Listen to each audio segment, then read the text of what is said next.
샬롬 역행자 6번째. 뇌는 자연스럽게 정체성을 바꾼다. 첫째, 책을 통한 간접 체면. 정체성을 바꾸는 가장 쉬운 방법은 관련 책을 읽는 것이다. 만약 건강 고수가 되기로 결심했다면 건강의학에 대한 쉬운 책 10여 권을 독파하면 된다. 뇌는 일주일간 건강에 집중하게 되고 화장실을 가거나 멍을 때릴 때며 반복적으로 건강해지는 법에 대해 생각하게 된다.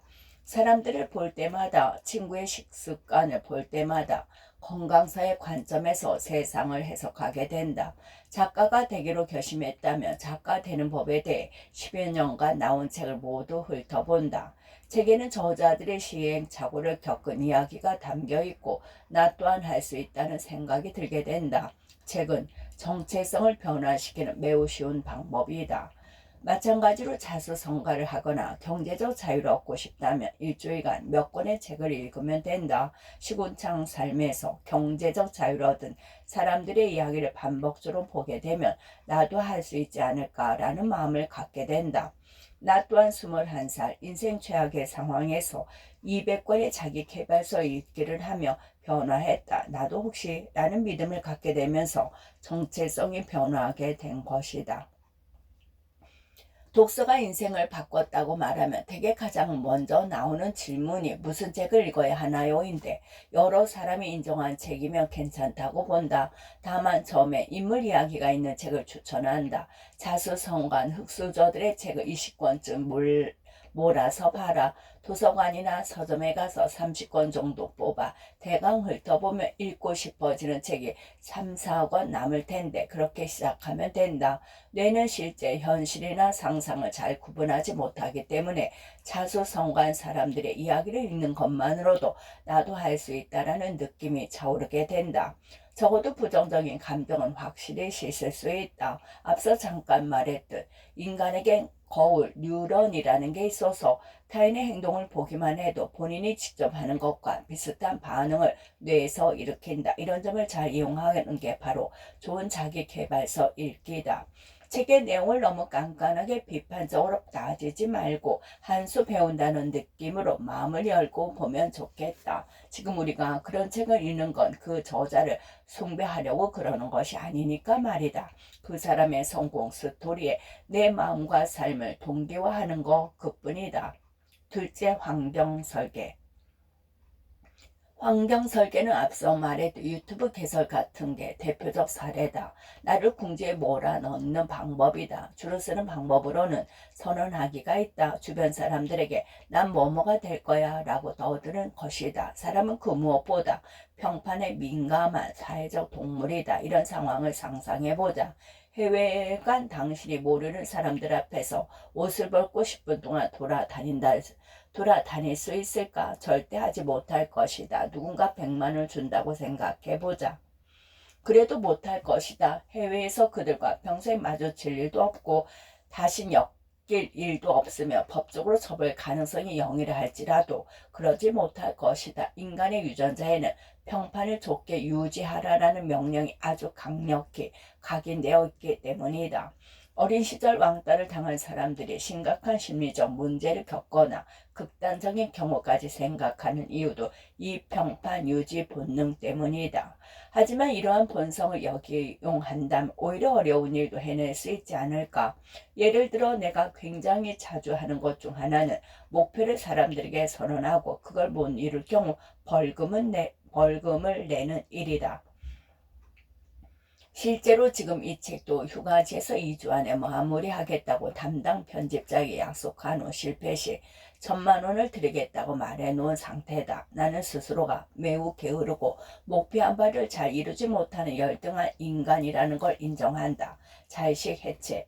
이제까지 이 책의 마감을 11번이나 어겼다. 이 책은 이미 재작년에 완성하기로 되어 있었으나 매달 미루고 또 미뤘다. 결국 약속 시점 한참 넘겨서야 이 책에도 책을 마감하지 못하면 1,000만 원을 드리겠습니다 라고 약속했다. 이렇게 하지 않으면 스스로가 너무 게으르기 때문에 원고를 절대 완성하지 못하는 걸 잘 알고 있기 때문이다. 이상한 마케팅을 처음 창업할 당시에도 나는 나를 믿지 않았다. 나는 게으르고 합리화가 능한 사람이라는 걸 잘 알고 있었다. 그래서 무리하게 집을 옮기고 일부러 비싼 차를 빌렸다. 사무실도 각각 월 1,000만 원씩 총 2,000만 원의 월세를 내야 하는 곳으로 이사했다. 이런 식으로 생존의 위협이 되는 상황을 만들어야만 죽어라 일하게 된다는 걸 알고 있었다. 그래서 그렇게 환경을 설계한 것이다. 나는 스스로를 믿지 않는다. 자유의지를 믿지 않는다. 인간은 그저 유전자와 환경의 조합으로 움직이는 공식 같은 거라 생각한다. 타고난 유전자는 이미 어쩔 수 없는 것이기 때문에 환경을 조작해 원하는 것을 이루려고 할 뿐이다. 환경 설계가 불러온 행동과 판단의 차이는 하루하루의 의사결정에 영향을 주고 수년이 흐르면 넘어설 수 없는 큰 차이를 만들어낸다. 세 번째, 집단 무의식. 몇 해 전 나는 유튜브를 은퇴했다. 그 당시에 자주 나가던 유튜버들의 모임이 있었는데 그곳에서는 조회수, 구독자 수가 많은 사람이 권력을 차지했다. 유튜버들은 완전히 이 세계관에 매몰되어서 많은 구독자를 보유하는 것에 매우 신경이 쏠려 있었다. 또한 그들은 다른 유튜버들로부터 공격을 당하면 세계관이 망하는 기분을 느꼈다. 나 또한 그랬다. 세상의 모든 사람이 유튜브를 보는 것처럼 느껴졌고 공격을 당하게 되면 전 국민이 그 유튜버를 싫어한다라는 망상에 빠지게 되었다. 실제로 공격당한 유튜버들은 우울증에 시달리거나 아예 집 밖에 못 나가기도 했다. 그러다 종종 다른 세계의 존재를, 즉 유튜브를 보지 않는 사람들과 만나서 대화할 때며 충격을 받았다. 그 유튜브 관련 논란이 얼마나 이슈화됐는지 왜 모르지? 구독자가 100만이라는 것에 왜 놀라지 않지?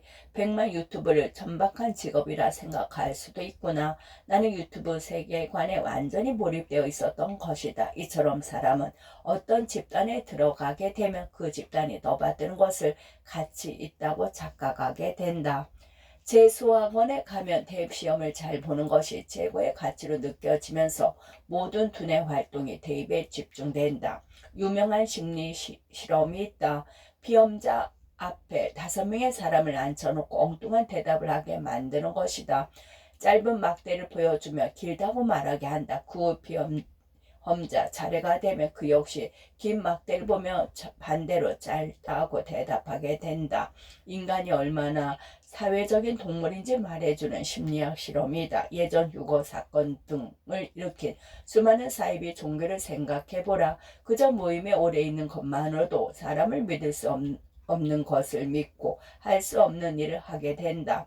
최근 내가 아마추어 운동선수의 정체성을 가지려고 했다는 것 이미 말했다. 나는 테니스 동호회에 가입했는데 거기 들어가면서 저절로 어떻게 하면 테니스를 더 잘할 수 있을까 고민하게 됐고 유튜브 영상을 보며 공부하게 됐다. 왜 그럴까? 테니스 동호회에서 테니스 잘하는 사람이 왕이기 때문이다.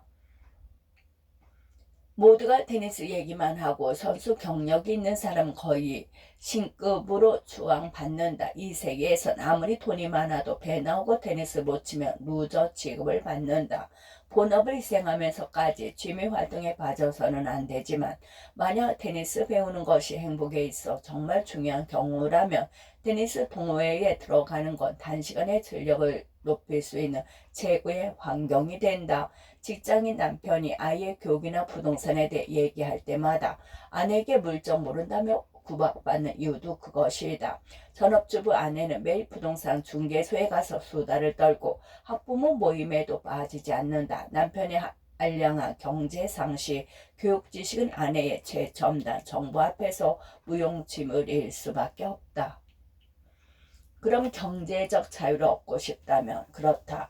경제적 자유를 원하는 사람들이 모인 집단에 들어가면 된다. 돈을 벌고 싶다면 돈에 관심 많은 사람들 속으로 들어가야 한다. 단톡방도 좋고 소모임도 좋다. 처음 나가보면 뭐 이런 개들 돈에 집착하지 하는 생각도 들 것이다. 하지만 꾸준히 나가다 보면 저절로 물들게 된다. 점차 그곳 사람들에게서 인정받고 싶은 마음이 생기면서 책을 읽고 임장을 나가고 차트를 분석하고 트렌드를 챙겨보게 된다. 물론 낯선 사람들과의 만남을 앞두고 이상한 사람을 만나면 어쩌지 등의 불안감을 갖는 사람들이 있을 것이다. 충분히 그럴 수 있지만 그 또한 본능적인 두려움일 뿐이다. 본능을 역행해야 한다. 새로운 사람들을 만나는 일에 과도한 의미 부여를 할 필요가 없다. 만약 본인이 정체성을 바꾸고 싶다면 의도적으로 어떤 집단에 참여해야 한다. 책을 쓰는 작가가 되고 싶다면 작가 관련 집단을 찾고 참여해야 한다. 물론 수준이 천차만별이라 초반에는 시행착오를 겪을 수도 있다. 어쨌든 실행하고 참여해야 해봐야 좋은 집단을 고르는 눈이 생긴다. 독서를 하고 싶다면 틀의 발이라는 독서 모임에 참여해보자. 경제적 자유를 위한 독서 모임에 참여하고 싶다면 욕망의 북클럽에 참여해보자. 문토나 소모임 앱을 이용해서 새로운 사람들을 만나라. 사건을 늘리다 보면 각성할 확률이 높아진다. 서울이 아닌 곳에 산다면 서칭을 통해 소모임이나 독서 모임에 가입해보자. 다시 한번 강조하지만 돈을 버는 것 자체가 의미 있다고 생각하지 않는다. 다만 경제적 자유를 얻어야 소중한 시간을 아낄 수 있고 정신적 자유를 얻을 확률도 크다고 생각할 뿐이다. 나는 어린 시절부터 철학을 공부해 보고 싶었고 나만의 사상을 만들어 보고 싶었다. 그러기 위해서 우선 돈이 있어야 한다고 생각했다. 그래야 먹고 사는 일에서 좀 벗어나 하고 싶은 일에 집중할 수 있다고 생각했다. 그 생각은 틀리지 않았다. 경제적 자유를 잃은 지금 나는 돈에 연연하지 않고 이렇게 글 쓰는 데에만 집중할 수 있게 되었다. 100년이 지나도 읽히는 책을 쓰고 싶다라는 오랜 꿈에 도전하게 되었다. 당신이 만약 모든 것으로부터 자유롭고 싶다면 먼저 경제적 자유를 얻어야 한다. 그러기 위해선 자의식을 해체하고 정체성을 새롭게 만들어야 한다. 그리고 또 하나, 자기 자신에 대한 환상을 철저하게 버릴 필요가 있다. 다음은 그 환상에 관한 이야기다. 자유의지가 없다는 믿음에 대하여. 나는 엄청난 사업가도 학자도 아니다. 그러나 밑바닥부터 자수성가까지 영역에서는 최상위권이라는 자신이 있다. 내가 운 좋게 자유를 얻을 수 있었던 이유에 대해 항상 생각했다. 그리고 그 이유 가운데에는 자유의지에 대한 불신이 중요했다고 본다. 역행자의 주 개념도 무의식과 본능의 지배에서 벗어나야만 자유를 얻을 수 있다인데 이 개념 또한 인간에게 자유의지가 없다는 믿음에서 시작되었다. 순리자와 역행자 개념에서도 알 수 있듯 나는 사람의 운명은 어느 정도 정해져 있다고 생각한다. 내가 말하는 운명이란 어떤 사람이 한 채 오차도 없이 예정된 운명에 따라 살다가 86세에 죽는다는 뜻이 아니다. 상위 50% 환경에서 태어났다면 이 범주에서 크게 벗어나지 못하고 그에 맞는 삶을 살다가 죽는다는 말이다. 이런 것이 운명에 따르는 삶, 순리자의 삶이다. 우리에겐 자유의지가 없을지도 모른다는 생각은 나를 겸손하게 만들었다. 나를 포함한 인간이 어떤 특별한 존재가 아니라 어쩌면 다른 동물들과 별로 다를 바 없을 수도 있다는 생각을 하게 해주었다. 어떤 것을 이루기로 결심했을 때 거기에 완전히 자유롭게 판단하는 나 같은 게 있을까? 혹시 유전자라고 타고난 프로세스를 특정 환경에 놓아두었을 때 당연히 나올 수밖에 없는 반응은 나 스스로 한 결정이라고 믿고 있는 게 아닐까? 나는 내 나이대에서 상위 0.01%에 들어갈 수익을 얻고 있다. 그리고 100여 명에 이르는 직원들의 리더이기도 하다. 사무실 임대료만 매달 3천만 원이 넘게 나간다. 그리고 자기개발 유튜버로서도 꽤 유명하다. 그러니 사람들은 내 일처리가 완벽할 거라 생각하지만 사실 나는 매우 미숙한 사람이다.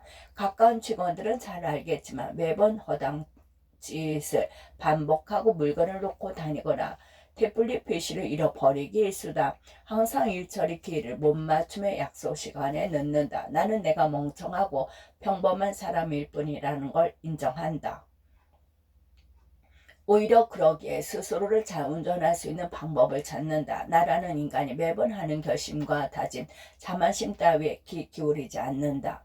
자의식이 강한 사람은 다르다. 나는 특별해. 이제까지 이렇게 잘 된 건 다 내 의지와 선택 덕분이야 라고 생각한다. 그리고 대다수는 자신의 머리만 믿고 두 번째, 세 번째 사업을 하다가 망한다. 자기 아이디어가 정말 특별하다고 믿기에 사업을 하면 반드시 성공할 거라 착각한다. 결과는 빚만 남게 된다. 이는 모두 본성과 유전자의 꼭두 가시가 되었기 때문에 초래된 결과다. 스스로 그저 생물학적 기계에 불과하다는 것, 잘된 일이면 어쩌면 운 때문이라는 걸 인정해야 한다. 본인이 수많은 결점을 지닌 존재라는 걸 인정할 때 오히려 탁월한 사람이 될 수 있는 가능성이 열린다. 내가 지금껏 열심히 안 해서 그렇지 진짜 독하게 한번 마음만 먹으면 뭐든지 할 수 있어. 그럴까? 응, 아니다. 예전에 나를 포함한 대다수의 인간의 착각이다. 말했듯이 진짜 독한 마음을 먹는 경험은 죽음 직전에나 가야 할 수 있는 것이다.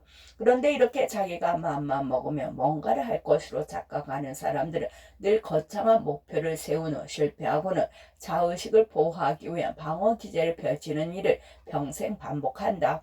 내가 심리학을 배우고 내린 결론이 하나 있다. 인간은 목표를 세우고 달성하는 그런 똑똑한 생물이 아니라는 것이다. 정말 특별한 극소수 사람을 제외하면 목표라는 추상적인 개념을 뇌가 강렬하게 붙들고 있을 수 없다. 인간의 뇌는 추상적인 미래보다 현재에 집중하게끔 진화됐기 때문이다. 그렇다. 원래 뇌는 걷거나 달리고 먹이를 잡아먹고 짝을 찾아 번식하는 일을 하기 위한 기관이다. 현대사회에 필요한 미래를 위한 계획, 투자, 노력 같은 걸 잘하기 위해 만들어진 기관이 아니다. 이것이 우리가 매번 다이어트에 실패하는 이유이며 신년 계획에 실패하는 이유다. 끝으로 본능을 이기기 어려운 이유다. 사람들은 하고 싶은 게 생길 때마다 허황된 목표를 세우고 항상 실패한다. 실패 후에는 자의식을 보호하기 위해 변명하기 바쁘고 남탓 환경 탓을 한다. 이 짓을 죽을 때까지 반복한다. 자신이 어떤 존재이며 어떤 과정을 거쳐서 지금의 결과에 이르게 됐는지 그 진실을 보려고 하지 않는다. 그저 내 마음의 상처를 할 게 여념이 없다. 나는 애초에 잃을 것이 없었다. 그야말로 바닥에 있었기 때문에 대단한 자의식이 없었던 것 같다. 그래서 비교적 쉽게 있는 그대로의 나를 인정할 수 있었다. 저는 그냥 게으른 동물이에요. 그래서 목표를 세울 때면 나 자신을 믿는 대신 목표를 이룰 수밖에 없는 환경을 세팅한다. 2주 안에 원고를 다 쓸게요. 못 쓰면 정말 1,000만 원 드릴게요. 같은 배수진을 친다. 그 덕분에 원고를 썼다. 물론 유튜브와 웹툰을 통해 인스타에 영상을 올리고 댓글을 확인하고 스스로에 대한 환멸을 다 느낀 후에야 쓰기 시작했지만 다시 말하지만 나는 결정론을 완전히 믿는 게 아니다. 자유의지가 전혀 없다고 말하는 게 아니다. 그냥 이런 아이디어가 경제적 자유를 얻는데 큰 도움이 되었다고 말하는 것이다. 그리고 또 하나, 결정론적 세계관을 받아들이며 마음이 평온해진다. 종종 직원들은 자청님은 화내시는 걸 본 적이 없어요 라고 말하곤 한다. 실제로 누군가가 질투에 눈이 멀어 나에게 해를 가해도 비교적 마음이 평온한 편이다. 필요하면 법적 조치를 취할 뿐 그것 자체로 마음이 상하진 않는다. 저 사람은 낮은 지능과 열등감, 안 좋은 환경, 공격성 같은 게 합쳐져 저런 행동을 하는구나. 자유의지 없이 열등한 유전자 때문에 잘못된 의사결정을 내리는구나. 참 안타깝다. 결국 타고난 대로 순리대로 살다 말겠구나 하고 생각한다. 다시 말하자면 인간은 동물에서 진화했다. 인간은 자유의지를 가진 특별한 존재처럼 보이지만 사실 고도로 진화된 동물일 뿐이다. 한마디로 지능이 높은 자아를 지닌 동물에 불과하다. 인간은 엄청난 한계를 갖고 있다. 목표 한 발을 툭 하면 실패하고 괜찮다고 합리화한다. 절대 의지가 강한 동물이 아니다. 때문에 인간은 이 사실을 받아들이고 자의식을 해체해야 한다. 자신이 특별하다는 생각에 사로잡혀 자의식 해체에 실패한 사람을 보면 하나같이 이중성을 갖고 있다. 인간은 고결한 존재라며 사회활동을 벌이는 사람들이 범법자가 되기도 하고 성욕을 금기시하는 종교인이 성범죄를 저지르고 평등함을 주장하는 정치인이 자식을 부정 입학시키며 법 위에 자신이 군림하는 것처럼 행동한다. 이들은 왜 이럴까? 모두 본인이 특별하다고 생각하는 자만에서 비롯한 사건들이다. 내 언어로 말하며 과잉 자의식에 맞댕이 간 것이다. 사람들은 나에게 말한다. 목표한 대로 항상 이루시네요. 떠벌렸던 말들을 항상 이루시네요. 내가 대단해서 목표를 이루는 게 아니다. 난 그저 인간의 한계, 내가 가진 한계를 스스로 인정한다. 그래서 항상 내 의지를 믿지 않고 정체성을 조정하고 환경을 조성함으로써 결과를 만들어낸다. 나는 나를 절대 믿지 않는다. 인간이 특별하지 않다는 그 믿음 자체가 오히려 남들보다 뛰어난 성과를 내도록 돕는 것이다. 나는 그래서 심리학을 좋아한다. 심리학 책을 보면 인간이 얼마나 어리석은지, 인간이 얼마나 단순하고 이중적인지 잘 설명되어 있다. 심리학 책은 어떤 걸 보냐고 이 책 맨 뒤에 추천책 목록에 있으니 참고하면 된다. 지식보다 더 자주 자신감을 낳는 것은 바로 무지다. 찰스 다윈 인간의 유래 역행자 3단계 유전자 오작동 극복.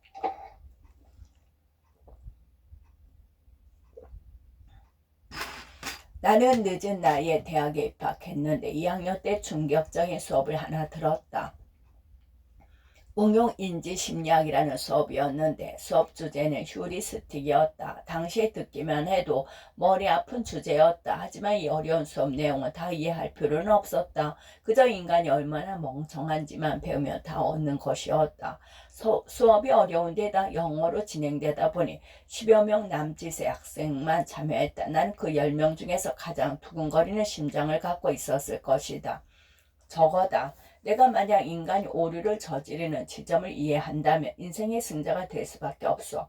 휴리스틱을 통해 인간이 왜 편견을 가지는지, 왜 감정적인 판단을 하는지, 왜 실수할 수밖에 없는지 배웠으니 내 나이 24살, 뒤늦게 시작했지만 내 인생은 이제 성공할 수밖에 없어. 난 이 휴리스틱의 클루지로 인간이 말도 안 되는 실수를 저지르는 이유를 찾아냈다. SNS와 유튜브 등 인생에 도움이 안 된다는 걸 알지만 나도 모르게 1분짜리 그 자극적인 콘텐츠를 1시간씩 보면서 인생을 낭비한다. 다이어트를 해야만 좋은 짝을 만날 수 있다고 생각하는 여성이 있다. 이 여성은 며칠 만에 참지 못하고 복식을 하여 몸무게가 늘어난다. 길거리를 걷다가 부딪혀 시비가 붙은 사람의 얼굴을 쳐서 1년치 연봉을 날리고 빨간 줄까지 얻는다. 주식이 폭락하더라도 이걸 참아내면 돈을 번다고 생각했던 사람이 막상 가진 주식이 폭락하자 패닉셀로 엄청난 손해를 본다. 유튜브를 하면 현재 연봉이 10배를 버는 게 확정된 성공에 대한 욕망이 강한 여성이 있다. 이 여성은 얼굴 노출이 꺼려져 결국 기회를 포기하고 최저 시급을 받으며 일을 한다. 이것 말고도 대체 난 왜 이럴까 하는 행동이 한두 가지가 아니다. 왜냐하면 본인이 마음먹은 대로만 살았다면 분명히 성공적인 인생을 살았을 텐데 인생은 계획대로 되지 않으니 결국 삶이 만족스럽지 않은 것이다. 인간은 합리적인 동물처럼 보이지만 많은 실수를 하며 살아간다. 나는 남들보다 늦은 나이에 밑바닥에서 시작했지만 유전자 5작동의 개념을 이해한 후 빠르게 성장할 수 있었다. 우선 인간이 왜 잘못된 생각을 할 수밖에 없도록 설계됐는지 이해할 필요가 있다. 나방을 예를 들어보자. 현대의 사람들은 나방을 어리석게 생각한다. 가로등 주변에 몇 날 며칠 서성이며 부딪히다가 죽기 때문이다. 왜 그런 걸까? 이건 나방의 유전자에 입력된 코드 때문이다. 나방은 포식자를 피하기 위해 밤에 이동한다. 그리고 눈이 좋지 않아 달빛을 향해 나가며 움직인다. 나방의 유전자 코드는 철저히 생존에 도움이 되는 것이었다. 하지만 현대에 들어서 전구가 등장했다. 그 결과 나방은 유전자 코드를 따랐을 뿐인데 전구를 달빛으로 착각하여 결국 죽음을 맞이하게 된다. 생존에 유리했던 유전자 코드가 현대에는 오히려 죽음을 유도한 것이다. 인간도 마찬가지다. 인간의 거의 모든 판단에 선사시대에만 유리한 유전자 코드가 발동되면서 장기적인 인생을 망쳐버린다. 이 유전자 코드는 과거에는 매우 좋은 심리 기제였지만 현대에는 오히려 삶을 망쳐버리거나 가난을 유도한다. 이제 앞에서 이야기했던 실수를 우리가 왜 저지르고 있는지 다시 보자. SNS, 유튜브 등 인생에 도움이 안 된다는 걸 알지만 나도 모르게 1분짜리 자극적인 콘텐츠를 1시간씩 보면서 인생을 낭비한다. 도파민 분비로 기쁨과 쾌락을 느끼는 건 선사시대 우리의 생존을 더 유리하게 만들었다. 새로운 과일을 발견하거나 운 좋게 사냥감을 잡아 가족을 배불리 먹일 수 있는 경우, 짝을 유혹해 번식에 성공하는 경우 도파민이 분비되었다.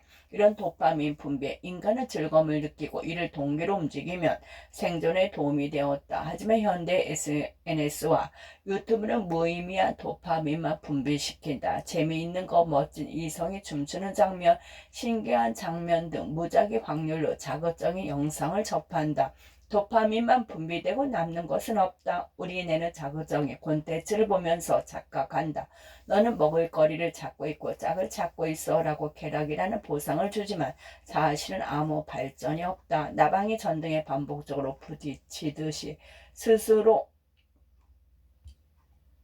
인생을 갉아먹고 있는 것이다. 심지어 뇌 손상을 일으켜 지능을 낮춘다. 이것이 유전자 오작동이다. 다이어트를 해야만 좋은 짝을 만날 수 있다고 생각하는 여성이 있다. 이 여성은 며칠 만에 참지 못하고 폭식을 하여 몸무게가 늘어난다. 선사시대의 인간은 눈앞에 음식이나 당이 있으면 어떻게든 섭취해 지방을 쌓아두려 했다. 수렵채집 사회에서 인간에게 음식이 매우 귀했고 구하지 못하면 죽었기 때문이다. 하지만 현대에는 차고 넘치는 당과 음식이 도처에 널려있다. 나방이 불빛을 보며 뛰어들듯이 인간은 음식이 눈앞에 있으면 참기 어려워진다. 이는 과거에 도움이 되는 심리 기제였지만 현대에는 당뇨와 비만을 유발하는 유전자 오작동일 뿐이다. 길거리를 걷다가 부딪혀 시비가 붙은 사람의 얼굴을 쳐서 1년치 연봉을 날리고 빨간 줄까지 얻는다. 동물의 세계 등 생태 다큐멘터리를 본 사람은 알겠지만 수컷들은 우두머리가 되기 위해서 목숨을 걸고 모든 것을 불사른다. 수컷으로서 명예가 실추되면 암컷들에게 선택받지 못하기 때문이다. 마찬가지로 몇몇의 남성들은 자존심, 우두머리 수컷의 쥐를 지키려는 선사시대의 본능을 따른다. 그 결과 미래를 보지 않고 1년치 연봉을 날려버린다. 과거 도움이 되었던 유전자 코드가 오히려 현대에는 삶을 망쳐버린다. 주식이 폭락하더라도 이걸 참아내면 돈을 번다고 생각했던 사람이 막상 가진 주식이 폭락하자 패닉셀로 엄청난 손해를 본다. 음식이나 재산을 잃은 영장류들은 생존을 위협받아 심리적 고통을 느끼도록 진화했다. 당장 전 재산이 날아가는 것보다 더 중요한 것은 일단 버틸 수 있는 최소한의 자원이라도 남기는 것이었다. 마찬가지로 주식 투자에서 모든 것이 날아갈지도 모른다는 공포가 영향을 미치면 사람은 이성적 사고를 하기 힘들고 생존 본능의 위협을 받게 된다. 이성적으로는 팔지 않는 게 맞다는 걸 알지만 감정적으로 패닉셀을 하고 결국 자산을 잃게 된다. 이 유전자 오작동을 알고 있는 사람은 패닉셀을 버티며 손해를 최소화하여 돈을 번다. 유튜브를 하면 현재 연봉의 10배를 버는 게 확정된 성공에 대한 욕망이 강한 여성이 있다. 이 여성은 얼굴 노출이 꺼려져 결국 기회를 포기하고 최저시급을 받으며 일을 한다. 우리는 평생 절대 다시 만나지 않을 사람 앞에서도 알몸을 보이는 것에 거부감을 갖는다. 이와 비슷하게 여자의 유전자 코드에는 대중에게 노출을 최소화하라는 명령이 새겨져 있다. 선사시대 여성이 많은 남성에게 노출되는 것은 신상에 좋은 일이 아니었다. 원치 않는 임신이나 폭행을 당할 수도 있기 때문이다. 현대에는 대중에게 노출되었을 때 오히려 많은 기회가 생길 수 있다. 하지만 대부분의 여성들은 본능적인 거부감에 의해 인생을 역전할 수 있는 기회임을 알면서도 결국 포기한다. 우리 주변에는 흔히 볼 수 있는 유전자 오작동 사례를 하나 들어보겠다. 서울대를 졸업한 애는 학창시절 누구도 번접할 수 없는 공부를 잘했다. 지방에서 고등학교를 다니고 있었기 때문에 압도적인 전교 1등을 유지했고 어렵지 않게 서울대에 입학할 수 있었다. 문제는 그 다음 대학을 입학해보니 성적은 중위권에서 하위권을 맴돌았다. 이런 현실을 받아들이기 어려웠던 애는 이렇게 결론 짓는다. 우리과 애들은 다들 집안이 좋아. 하지만 우리 집은 형편이 어려워서 내가 과외나 알바를 해야 하지. 수저 차이가 이렇게 성적으로 나타나는군. 세상 참 불공평해. A는 대학 졸업 후 공기업에 입사한다. 그러다 중고등학생 시절 자기만 못했던 사람들이 성공을 거두는 모습을 본다. 애들은 학교 다닐 때 영 지지부진하더니 사업이 잘 풀리나 보네. 저런 머리로도 저 정도인데 내가 나서면 꽤 할만하겠군. 기대를 가득 안고 안정된 직장에 사표를 던진 후 자신만만하게 창업을 한다. 물론 뜻대로 풀리지 않는다. 종종 온라인 창업 강의가 눈에 띌 때가 있지만 마음에 들지 않는다. 주변에 창업으로 성공한 친구들도 있지만 학창시절 우습게 여겼던 친구들이라 연락하지 않는다. 걔들이 하는 건 장사야. 내가 하는 건 사업이고. 이렇게 별다른 정보도 얻지 못한 채 무모한 도전을 계속한다. 실패는 쌓이고 변명만 길어진다. 이번엔 정말 운이 안 좋아서 자본금만 더 있었어도 이건 거의 김 과장이 사기를 친 거나 다름없어. 가뜩이나 좁았던 인간관계는 더 좁아져 어떤 모임에도 나가지 않는다. 주변에서 도와주고 싶어서 새로운 정보를 건네거나 사람을 소개해줘도 신경질적으로 거부한다. 이젠 돈도 없고 사람도 남아있지 않다. 애는 모른다. 자기가 어느새 서울대에 나온 얘기만 하고 있다는 사실을. 정말 수없이 보는 전형적인 실패 사례다. 과거에 나와 동급이었던 사람에게 조언을 구하지 않고 꽁꽁 숨어서 질투하고 자아만 보호하다가 결국 실패한다. 만약 이 서울대생이 유전자 오작동이라는 개념을 이해하고 있었다면 결론은 달라졌을 것이다. 내가 나보다 잘된 친구들을 안 좋게 본 거 우두머리 수컷 본능 때문에 상대를 적으로 인식한 거야. 학벌이 나보다 낮고 사업이 아닌 장사를 하는 사람이라도 나보다 돈을 많이 번다면 분명히 배울 점이 있을 거야. 지금 상대를 비웃는 건 내 자아를 보호하기 위해 유전자가 오작동하는 거야 라고 생각을 전환해 친구에게 조언을 구했다면, 자신보다 뒤늦게 출발했지만 본인을 역전한 사람들에게 연락해 자존심을 버리고 조언을 구했다면 결과는 달라진다. 쓸데없는 자존심을 부리는 것, 유전자의 곡두각시로 놀아나는 순리자의 길이라는 것을 기억해야 한다.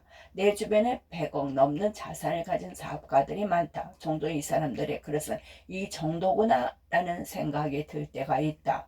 쓸데없이 자존심을 세고 겸손함을 잃어버릴 때다. 유전자 오작동에 휘둘리는 것이다.